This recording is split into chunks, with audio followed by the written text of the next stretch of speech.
আমি কয়েকদিন আগে সাংবাদিক একটা মত বিনিময় অনুষ্ঠান ছিল, সাংবাদিকদের স্মরণে, ওনাদের সম্মানার্থে, ওনাদের দায়িত্ব কর্তব্য কি এটা কোরআন দিয়ে হাদিস দিয়ে আর বাস্তবতা দিয়ে বলতে গিয়ে একটা কথা আমার ওভাবে বলা ঠিক হয়নি।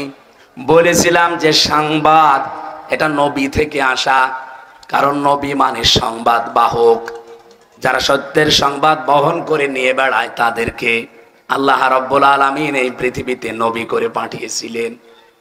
কি আমি দলিল দিয়েছিলাম সূরা কলমের 4 নম্বর আয়াত দিয়ে, ওয়া ইন্না লাকা লাআজরান গায়রা মামনুন। আপনি শব্দের দিকে খেয়াল করেন, ওয়া ইন্না লাকা লাআজরান, অবশ্যই আপনার জন্য, অবশ্যই আবার লাগিয়েছেন ওয়া ইন্না লাকা লাআজরান, অবশ্যই আপনার জন্য হে নবী, আবার বলছেন অবশ্যই লাআজরান, পুরস্কার আমি আল্লাহ রেডি করে রেখেছি। গায়রা মামনুন, শেষ হয়ে যাবে না পুরস্কার, নিরবিচ্ছিন্ন চলতে থাকবে। কেন এই পুরস্কার দিলাম জানেন?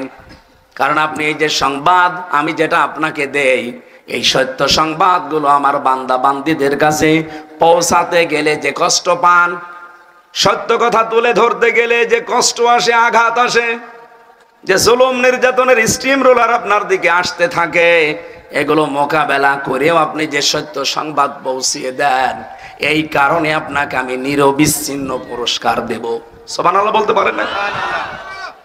নবী যদি সত্যের কথাগুলো সঠিকভাবে তুলে ধরতে পারে, এই পৃথিবীতে যারা সাংবাদিক তাদেরও উচিত, যারা এই দেশে নেতৃত্ব দেয় তারা যদি আদর্শ হিসাবে নেতা গ্রহণ করতে হলে মুহাম্মদ রাসূলুল্লাহকে গ্রহণ করে।